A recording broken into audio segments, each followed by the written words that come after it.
Padre, gracias te damos, Señor, por el privilegio de poder compartir tu palabra, Señor, tu palabra que es verdad, que es vida. Oramos, Señor, rogándote que tu Santo Espíritu ministre esta palabra en nuestro corazón, en nuestra mente, en nuestro espíritu propio, Señor. Yo me sujeto en absoluto a ti, Señor, declaro mi absoluta dependencia de ti, Espíritu Santo, y te ruego, Señor mío, que te lleves todo lo que venga de mi parte, para que la prédica sea únicamente la palabra pura, Señor, que tú nos dejaste como testamento, Señor, como herencia para que podamos saber de tus cosas y reavivar la esperanza de que tú eres Dios, Señor Jesús, y de que volverás. Te damos las gracias en el nombre de nuestro Señor Jesucristo. Amén y amén. Bueno, iglesia, tema para hoy, el nombre que le di al mensaje es ¿Cuándo el paraíso regresa?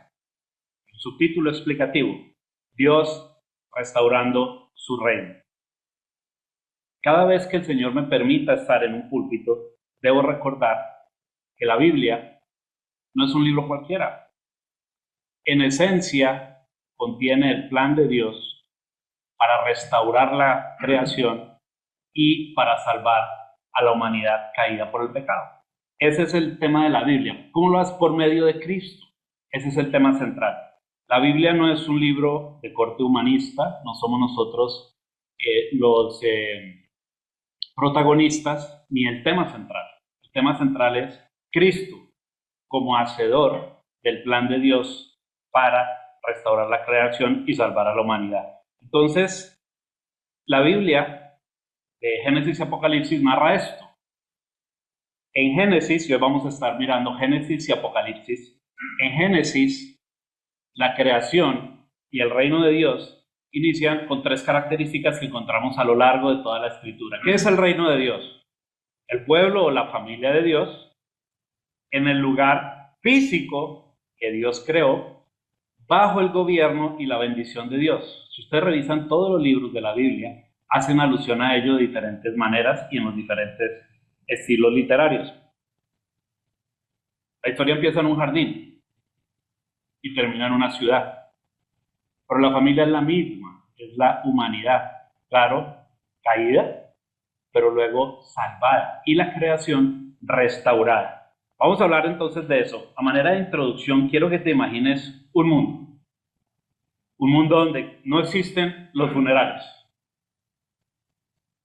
no existen los divorcios, no existen los diagnósticos terminales, no existe el IRS, ¿ok? Un mundo donde nadie clama justicia porque no hay injusticia. Un mundo donde no se necesita orar buscando a Dios porque Dios camina en medio de nosotros. Ese mundo existió y se llamó el Edén. Aunque lo perdimos por desobediencia, por supuesto, la historia no termina allí, porque el Dios que creó el jardín del Edén jamás se ha detenido, ni su plan ha cesado. Simplemente cambió, se pospuso, sí, se pospuso y cambió de alguna manera. La Biblia es el relato de ese reino perdido y de un rey que vino a recuperar ese reino que le pertenece. Es la historia de cómo Dios va a restaurar en gloria todo lo que el hombre echó a perder. Y la cruz fue el clímax de la narración bíblica, eso es verdad, pero no es el final, la historia aún continúa. El final es una ciudad, una nueva creación, un nuevo paraíso, uno donde ya no va a haber serpiente, ya no va a haber sombra y donde Dios mismo será la luz. Y esta historia no termina como comenzó, termina muchísimo, muchísimo mejor. En el Edén Dios caminaba con el hombre. En el reino restaurado en la Nueva Jerusalén, el mismo Dios va a habitar por siempre en medio de nosotros. Esa es la promesa hermosa de la restauración del reino de Dios. Hoy vamos a mirar cómo se desarrolla en buena parte de esa historia, desde el jardín hasta la Nueva Jerusalén, desde la caída hasta la restauración, para comprender que ese paraíso no fue destruido, simplemente ha sido pospuesto, pero está por regresar. Entonces, si tomas nota, te recuerdo el nombre del mensaje, es Cuando el paraíso regresa, subtítulo, Dios restaurando su reino. Voy a hablar en un primer capítulo acerca de la presencia de Dios, del silencio al rostro. Si sueles apuntar, te voy a compartir los versículos sobre los cuales vamos a basar el mensaje. Primero, Génesis 3:8, dice, voy a usar la Reina Valera en esta oportunidad, y oyeron la voz de Jehová Dios que se paseaba en el huerto al aire del día. Apocalipsis 21:3, nos vamos a estar moviendo entre Génesis y Apocalipsis, lo narra así, escuchen esto. Y oí una gran voz del cielo que decía, he aquí el tabernáculo de Dios con los hombres. El significado de tabernáculo es Dios en medio de los hombres. Ese es el significado. Y Él morará con ellos. Y ellos serán su pueblo. Y Dios mismo estará con ellos como su Dios. Por su parte, Apocalipsis 22:4 dice, y verán su rostro y su nombre estará en sus frentes. Un tiempo en que no se necesitaba altar, no se necesitaba sacrificio, no se necesitaba incienso, porque Dios caminaba con el hombre. El hombre no necesitaba nada diferente que estar allí presente para disfrutar de la presencia del Dios vivo en el Edén. El Creador se paseaba en medio de su creación y el hombre hablaba cara a cara con Dios. Lo que más se perdió, lo más grave que se perdió, no fue el paraíso, sino la comunión con Dios por el pecado. Porque eso lo arruina todo, lo echó todo a perder. Y el Creador caminando en medio de su creación y al lado de los hombres, no era una visión, no era un sueño, era una realidad absoluta. Generación tras generación, la humanidad ha venido perdiendo la conciencia de esa realidad, al punto de que muchas personas, confiando en su propia inteligencia y conocimiento, señalan el relato bíblico como una fábula. No es una fábula.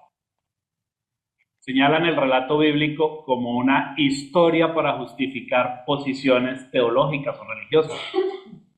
No lo es. La coherencia de la Biblia señala que es imposible que así sea. Es un libro escrito por más de 40 hombres, ¿ok? A lo largo de muchos siglos, hombres de diferentes orígenes, edades, condiciones sociales, conocimiento. Es un libro que narra claramente la historia del plan de Dios.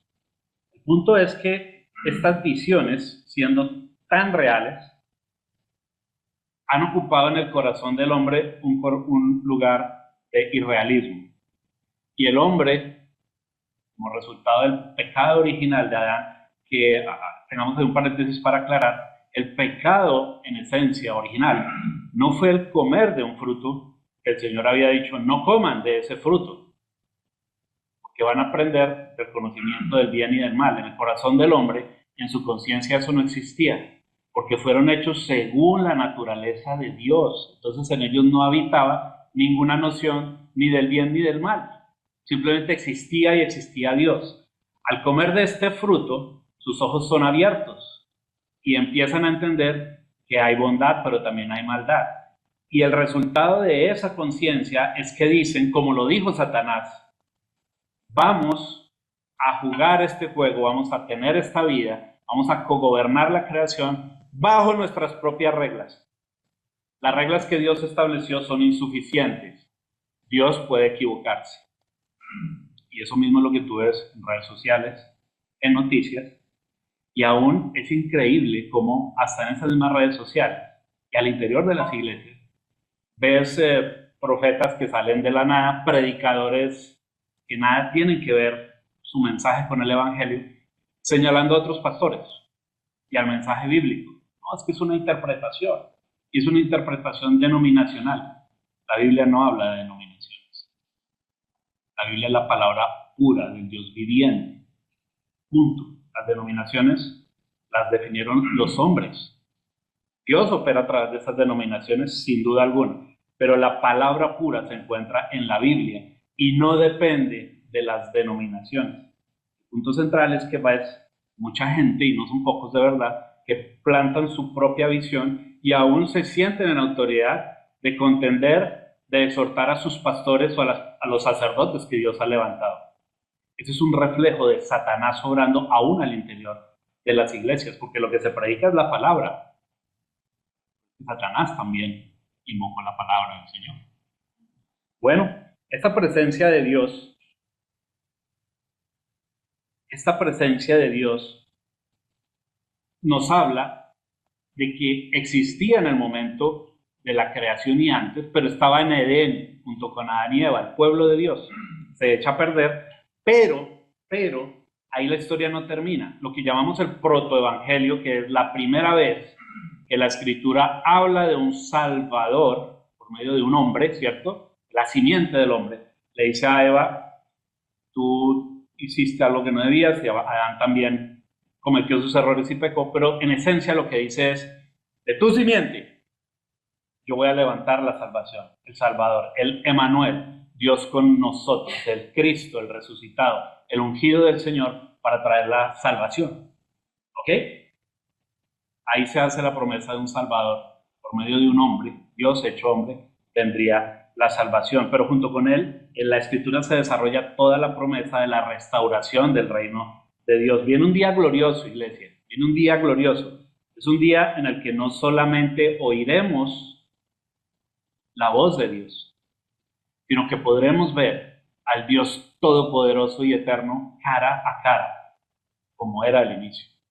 Imagínense eso, estar frente al Dios todopoderoso al que adoramos y servimos y verlo cara a cara. ¡Wow! Bendito sea el Señor que nos permite tener la esperanza viva. Apocalipsis 21, en boca de Juan, dice que escuchó una voz poderosa que gritaba desde el cielo: el tabernáculo de Dios con los hombres, es decir, Dios volverá a vivir en medio de nosotros. En Apocalipsis 22:4, esa promesa llega a ese clímax donde dice, ustedes verán su rostro. No sé a ustedes, a mí me llena de emoción el pensar que voy a ver a mi Señor en vivo y en directo, ver su rostro. Hay una canción linda de una cantante que no recuerdo cuál es, que dice, aunque mis ojos no te puedan ver, sé que estás aquí. ¿Sí? Marcela Gándara, aunque mis ojos no te puedan ver. Marcela no te puede. Sí, cierto. Estoy invocando a Marcela. Sabemos que nuestro Señor Jesucristo está acá, la Escritura misma lo declara, estás en medio de nosotros como guerrero victorioso, pero no es el Dios visible hoy día como tal, lo hemos reflejado en la creación y en su obra, habla, los cielos cuentan la gloria de Dios, pero vamos a poder verlo cara a cara, veremos su rostro, no el resplandor, no una nube, no una columna de fuego, veremos al Dios vivo cara a cara. Dios que habitó entre nosotros, hecho hombre, el mismo Cristo, que se entregó en la cruz del Calvario por ti y por mí, lo veremos cara a cara, al Cordero inmolado. Él va a volver a habitar en su pueblo, en una ciudad que él mismo ya ha preparado. Entonces, amigos míos, ya no habrá más llanto, ya no habrá más culpa, no habrá más miedo, no habrá IRS, porque la distancia entre los hombres y Dios hará parte de la historia. Ya el mediador, el único mediador entre Dios y los hombres, que es Jesucristo, resucitado, estará sentado en el trono también. No necesitaremos más mediadores porque estaremos de pie, estaremos frente al Dios vivo. No habrá oraciones, habrá diálogo con el Señor en vivo y en directo. Un diálogo completo. La presencia del Señor en esta ciudad, en la Nueva Jerusalén, será nuestra casa.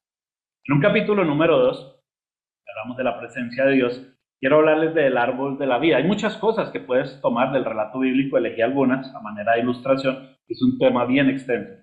El árbol de la vida. Lo que fue cerrado ahora está abierto. Génesis 2:9 dice, y Jehová Dios hizo nacer de la tierra todo árbol delicioso a la vista y bueno para comer.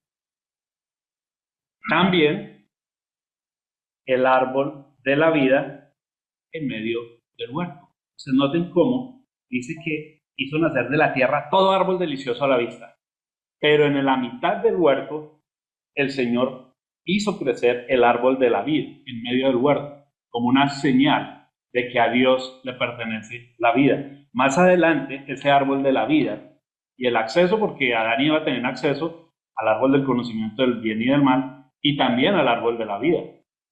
Más adelante el Señor dice, si les dejamos el acceso abierto al árbol de la vida, van a ir a comer y van a vivir eternamente. Pero ¿cómo así? ¿No éramos eternos? Sí, antes de la corrupción del pecado. El Señor no podía permitir una vida eterna bajo la condición de pecado y rebelión en la que cayeron Adán y Eva. Por eso el Señor cierra el acceso al árbol de la vida, para que no tengamos nosotros ese acceso y vivamos por siempre en el pecado. Así que puso querubines, una espada de fuego. Bueno, ustedes lo pueden encontrar allí en el relato de Génesis. Apocalipsis 22:2 habla de ello, pero en la Nueva Jerusalén dice, en medio de la calle de la ciudad, a uno y a otro lado del río. Vean esto tan hermoso. A uno y a otro lado del río estaba el árbol de la vida. Es el mismo árbol de Génesis, pero ya no es uno, está al lado y lado del río, que produce 12 frutos, dando cada mes su fruto de manera constante. El árbol de la vida eterna se ve reflejada allí. Y dice, y las hojas del árbol eran para sanidad de las naciones. En el corazón del Edén, entre miles de árboles hermosos, había uno que no era como los demás, era el árbol de la vida. Pero no solamente era bello, sino que era útil. Pero no solamente era útil, sino que es un árbol eterno, va a estar en la eternidad. La forma en que Juan narra la historia de su visión apocalíptica tiene elementos que son descriptivos de acuerdo con lo que él vio y con lo que podía narrar. Pero hay unas cosas que son reales y se narran de principio aquí en la escritura. El mundo y la tierra, como lo conocemos, va a acabar. No va a ser como la vemos hoy día. Va a haber una profunda transformación y sí vamos a habitar en la tierra, pero es una tierra transformada, no corrupta como está ahora. La tierra en el origen no tenías que hacer un esfuerzo tremendo para cosechar problemas. No había muerte, no había escasez, no había nada de eso. El hombre trabajaba, sí, trabajaba. El Señor le dio la tarea de gobernar o administrar la creación. Pero en lo que respecta al árbol de la vida, ese árbol es un árbol eterno, porque habla de la vida eterna que el Señor preparó para nosotros. Miren esto, es un concepto teológico que vamos a tratar de aterrizar a los símbolos. ¿Dios es eterno? ¿Qué dicen ustedes? ¿Sí o no es eterno? ¿Sí o no? ¿Quiénes dicen que sí es eterno? ¿Quiénes dicen que no? Dios es eterno. Pero Dios es eterno en cuanto a que no tuvo principio y no tendrá fin. ¿Es el hombre eterno? ¿En qué sentido? El hombre, ahí está. El hombre tuvo principio y todos nosotros, a no ser que el Señor venga, vamos a morir. Todos. ¿Todos vamos a resucitar? Sí. ¿Y los no creyentes? También. Pero es que el destino va a ser diferente, no el evento de la resurrección. Nuestro destino está guardado con Cristo en la eternidad. A los no creyentes, y todos tendrán su oportunidad, les espera un destino diferente. Entonces nosotros habitaremos por la eternidad con Dios, sin final. Ese es el árbol de la vida, un inicio que no tiene fin. En cuanto a Dios, no tiene inicio y no tiene fin. Bueno, ya les había dicho, el pecado no solamente trajo culpa, trajo un distanciamiento entre Dios y el hombre y cerró la puerta al árbol de la vida. Aún así, la vida sigue dependiendo de Dios y no de nosotros. Es Dios el hacedor de nuestros días y a Él le pertenece toda nuestra vida. La Biblia señala que todos nuestros días ya estaban escritos en el libro de Dios, aunque no existía ni uno solo de ellos. Dios ha sido intencional a la hora de formarnos. Y ese árbol de la vida habla precisamente de esto. Desde el inicio, el árbol existió, el árbol de la vida eterna. Nosotros, por nuestro pecado, nos alejamos del beneficio de esa vida eterna, pero lo podemos rescatar de nuevo mediante la fe en Cristo para salvación y para su gloria. Esa es la historia. Allí estará ese árbol de la vida como un recuerdo de que toda la vida depende del Señor. Ahora, ese mismo árbol que fue oculto en el Edén va a estar apareciendo glorioso en la nueva Jerusalén para dar gloria al Señor. Ahora, esta vez ya no va a ser custodiado por querubines, no señores, va a estar plantado en medio de la ciudad celestial y al lado y lado del río que nace del trono de Dios y del Cordero. Es tremendo, ¿no? Es un río de agua viva y los frutos brotan cada mes sin detenerse jamás. Lo que fue cerrado en Génesis, el acceso a la vida eterna, es abierto nuevamente en Apocalipsis, en la nueva Jerusalén. Entonces ustedes, hay muchos ojos abiertos de este tamaño. ¿Cómo? ¿Cómo? ¿Sí? Esa es la narrativa bíblica que necesitamos conocer. Voy a decir por qué. Porque estamos perdidos y no entendemos la historia. Y si no entendemos qué lugar ocupamos como hijos de Dios y como iglesia dentro del plan de Dios, y si no entendemos eso, no comprendemos cuál es nuestro destino. Es que, amigos, nuestro destino no está en acumular riquezas, ni títulos, ni fama, ni likes o seguidores en las redes sociales. Nuestro destino está en la eternidad con Cristo. La pregunta que tenemos que hacernos es, ¿toda mi vida hoy día está apuntando a prepararme y a preparar al resto de la humanidad para el destino anhelado por Dios para nosotros? Piensa un momento esto. Tu trabajo, la forma en que lo haces, lo que haces allí, lo que hablas, refleja esa fe de para dónde vas tú al final. ¿Y tu trabajo, tus negocios reflejan eso? Si yo voy a tu compañía y la miro adentro y miro a tus empleados y te veo trabajar, digo, ese es el reflejo de una persona que entiende claramente para dónde va y todo lo está haciendo para glorificar a Cristo y para que el evangelio de Cristo sea difundido. Y en donde estudias, también. Y donde te diviertes, es que Dios es Dios del universo y está en todas partes, pero obra a través de nosotros para difundir el evangelio. Bueno, mis amigos, el acceso esta vez al árbol de la vida ya no va a ser temporal, va a ser eterno. Vamos a un capítulo 3 que se llama El río de agua viva. Y el subtítulo que le puse es Cuando la vida fluye desde el trono. Génesis 2:10 dice, y salía de Edén un río para regar el huerto. Y de allí se repartía en 4 brazos. Bueno, ahí sigue todo un estudio teológico, hidrológico, geográfico, de si este es el río, si no es. Como siempre aparece la pregunta al final de esto, es, mire, aunque tengan nombres parecidos, es muy difícil pensar que eran los mismos ríos. Después de que vino la gran inundación, la geografía de la Tierra cambió. Entonces es muy complicado pensar que el río sea exactamente el mismo del que habla hoy la geografía, uno de los ríos. Entonces, desháganse de todas maneras de esa idea, no tiene ninguna importancia, porque cualquiera que haya sido, sea que sí o no corresponda, lo más importante es que ese río regaba el huerto y de allí se repartían 4 brazos que regaban toda la tierra para dar vida a la tierra. Pero ¿cómo va a ser allí en la eternidad en la Nueva Jerusalén? Apocalipsis 22:1. Después me mostró un río limpio de agua de vida, resplandeciente como cristal, que salía del trono de Dios y del Cordero. En medio del Edén corría un río, pero no descendía de montañas, ¿verdad? No venía de la lluvia. El río nacía del jardín para regar con vida el resto de la creación. Las plantas necesitan agua, los árboles y allí el alimento. Y bueno, ustedes ya conocen todo ese proceso. Pero era más que agua, era la forma en que Dios mantenía vivo el Edén. Era la forma en que lo sostenía, lo alimentaba, la vida fluía por medio de ese río.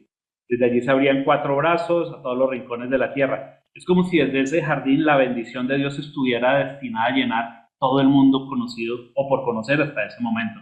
Pero cuando llega el pecado, seca más que los ríos y las fuentes de agua, seca la relación con Dios.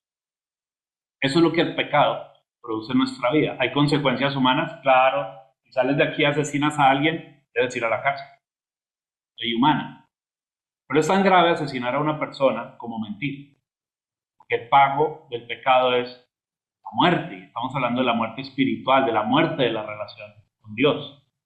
Para Dios todos los pecados son iguales, excepto uno que es la blasfemia contra el Espíritu Santo. Eso alguien más se encargará de predicar sobre ellos, doctrina.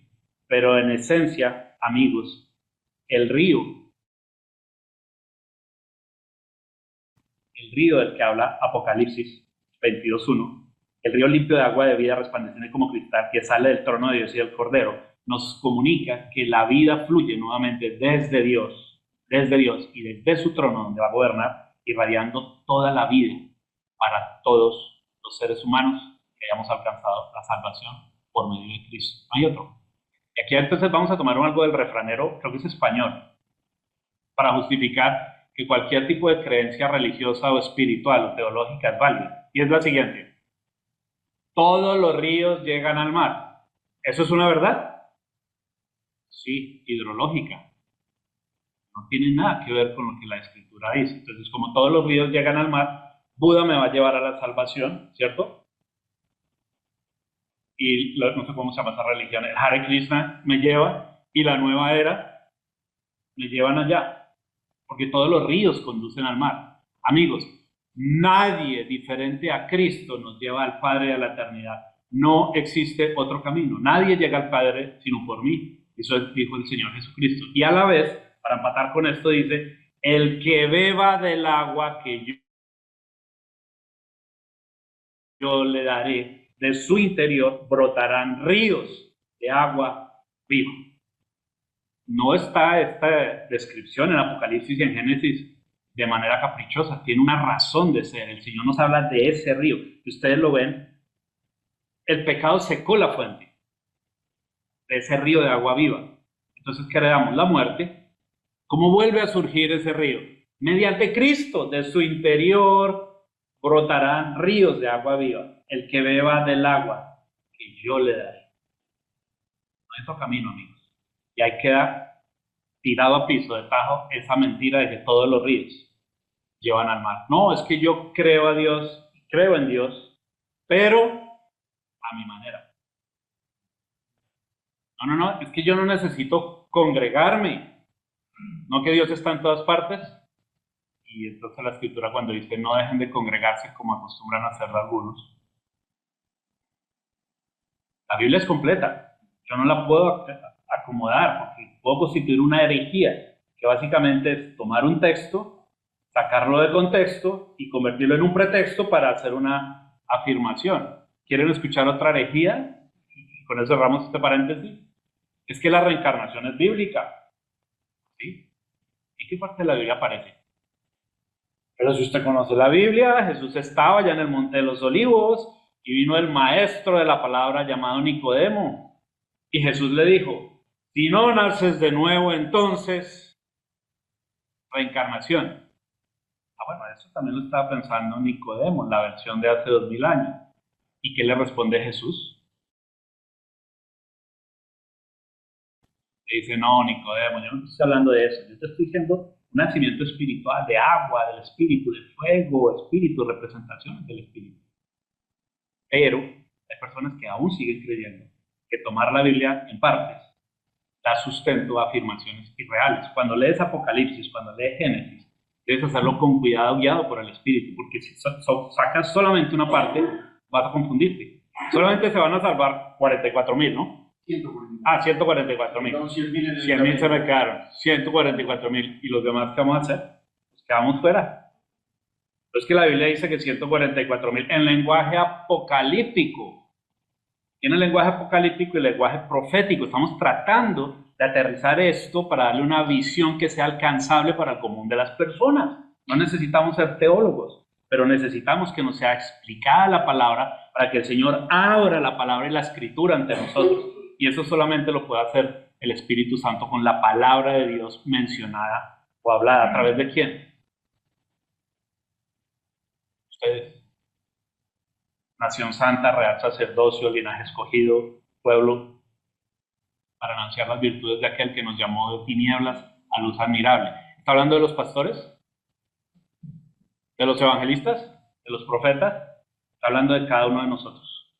No necesitamos ser pastores, ni evangelistas, ni profetas, ni maestros ordenados para predicar la palabra de Dios.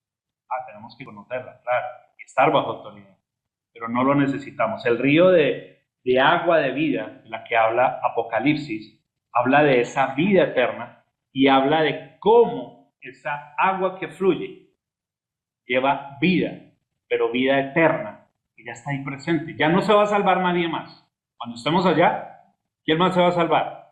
Ninguno. Ninguno. ¿Y se va a perder algún otro? No. Lo que fue, fue. Así dicen en Colombia.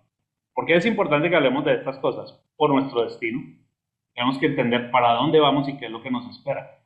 Probablemente tú tenías hasta acá la idea de que vamos para el cielo y que allí vamos a estar en una nube propia tocando arpa,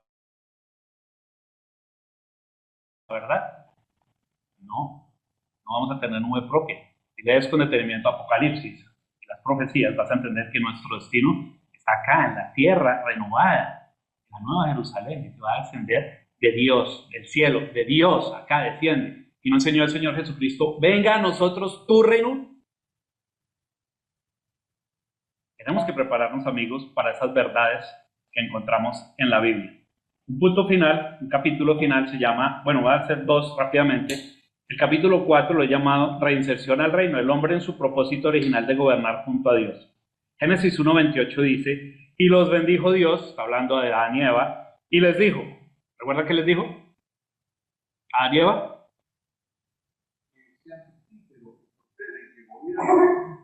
Hay que leer la Biblia, amigos. Fructificad y multiplicaos.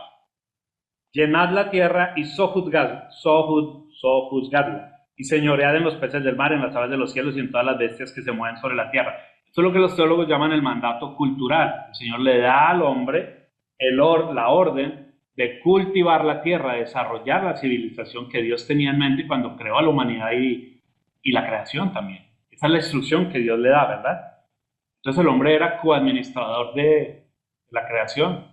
Adán, pónganle nombre a los animales, trabajen la tierra, produzcan, llénenla. O sea, también hay un mandato de reproducirse para aquellos que dicen, no queremos tener hijos porque la economía, y Dios no depende de la economía, es de un mandato. Digo, llenen la tierra, ¿de qué? No va a ser de canguros, de niños, de personas que sean la imagen de Dios y que lo adoren.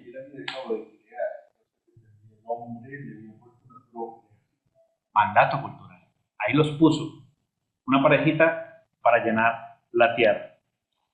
Apocalipsis 22:5 habla de esto. Dice, no habrá allí más noche y no tienen necesidad de luz de lámpara ni de sol, ni luz del sol, porque Dios el Señor los iluminará y reinarán por los siglos de los siglos. Hay que tener cuidado porque algunas personas desprevenidas dicen, o sea que si vamos a ser reyes. Pues, segundo.